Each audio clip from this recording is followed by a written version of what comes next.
Professor سعید صاحب، حضرت عباس کا حسب نسب، خاندانی پس منظر اور آپ کی ابتدائی زندگی کیسی تھی؟ بسم اللہ الرحمن الرحیم، اللہم صلی وسلم علی حبیبک المکرم وعلی آلہ المحترم۔ بہت شکریہ محترم ڈاکٹر صاحب۔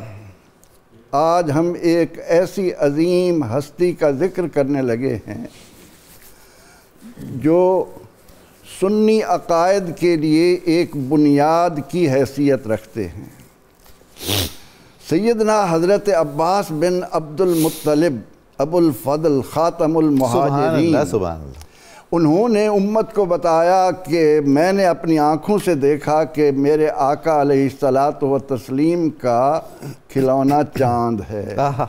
کیا بات ہے! آپ ہی وہ ہیں جنہوں نے کائنات کے اندر یہ بتایا کہ نبی اکرم رحمت عالم صلی اللہ علیہ وسلم کی دنیا میں تشریف آوری اللہ کا کتنا بڑا انعام ہے۔ سبحان اللہ۔ فرماتے ہیں کہ وَأَنْتَ لَمَّا وُلِدْتَ أَشْرَقَتِ الْأَرْض وَضَاءَتْ بِنُورِكَ الْأُفُقُ۔ سبحان اللہ، سبحان اللہ۔ یا رسول اللہ، جب آپ کی دنیا میں تشریف آوری ہوئی، آپ کے نور سے کائنات جگمگ جگمگ کر رہی تھی۔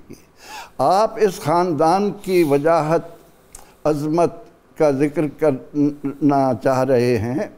یہ تو جب سے کائنات بنی ہے، واہ واہ واہ، چنا ہوا خاندان۔ قرآن کی شہادت ہے کہ اس وقت سے ہی اتنا عظیم شہرہ سرور دو جہاں صلی اللہ علیہ وسلم کا چلا آ رہا ہے۔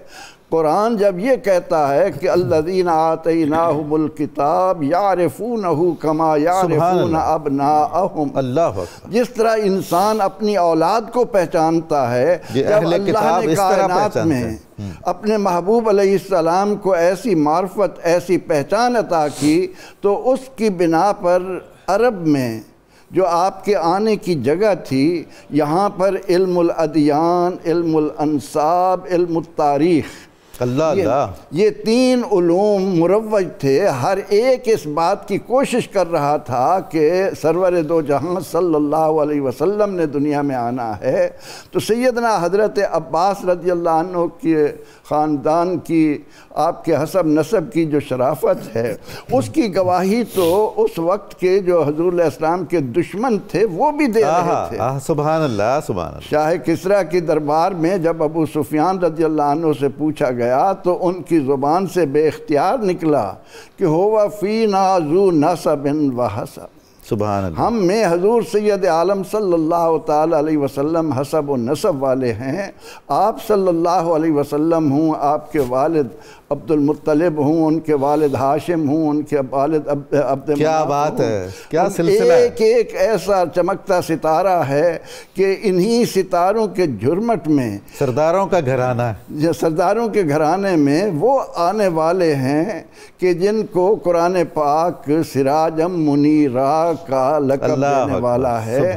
تو سیدنا حضرت عباس بن عبد المطلب اس خاندان کے حضور علیہ السلام سے کوئی 2 یا 3 سال بڑے ہیں، اچھا، ذو حسب و نسب، اور اتنی عمر میں سرور دو جہاں صلی اللہ علیہ وسلم کی اللہ نے ان کے دل میں، یعنی ان کے بھتیجے کی محبت اس طرح سے ادا کی۔ فرماتے ہیں کہ میں جب آپ کی خدمت میں آتا تو میں دیکھتا کہ آپ پنگھوڑے میں سو رہے ہوتے تھے، آرام فرما ہوتے تھے، اور جہاں آپ کی انگلی اٹھتی تھی چاند ادھر ادھر گھومتا چلا جاتا تھا۔ تو سیدنا حضرت عباس بن عبد المطلب رضی اللہ تعالی عنہ، حضور سید عالم صلی اللہ علیہ وسلم نے یہ فرما کر کہ اللہ نے اولاد اسماعیل میں سے کنانہ کو چنا، کنانہ میں سے قریش کو چنا، اور قریش میں سے اللہ نے ہاشم کو منتخب کیا، تو ہاشم میں سے آنا من بنی ہاشم، بنی ہاشم سے ہونے کی بنا پر سیدنا حضرت عبد المطلب امت مسلمہ کے ایک ایک فرد کی آنکھ کا تارا، دل کا قرار ہیں۔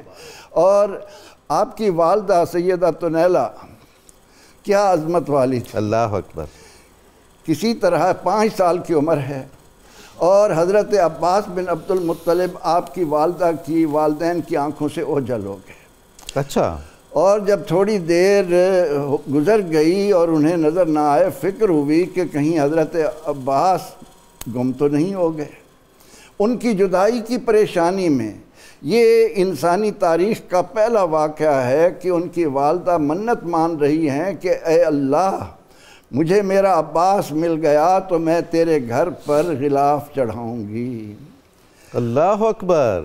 یہ خانہ کعبہ پر غلاف تو چڑھتا ہوگا، لیکن سیدنا حضرت عباس بن عبد المطلب کی گمشدگی اور منت کا جو انداز ہے، اس کے بعد جب اللہ نے حضرت عباس رضی اللہ عنہ کو ان کی والدہ سے ملا دیا تو انہوں نے اپنی نظر کو پورا کرنے کے لیے اس وقت کے قیمتی کپڑے کو، کہتے ہیں کہ انسانی تاریخ میں خانہ کعبہ پر سب سے پہلے قیمتی غلاف جو چڑھایا گیا حریر و دیباج کا، وہ سیدنا حضرت عباس بن عبد المطلب کی والدہ۔ اللہ اکبر۔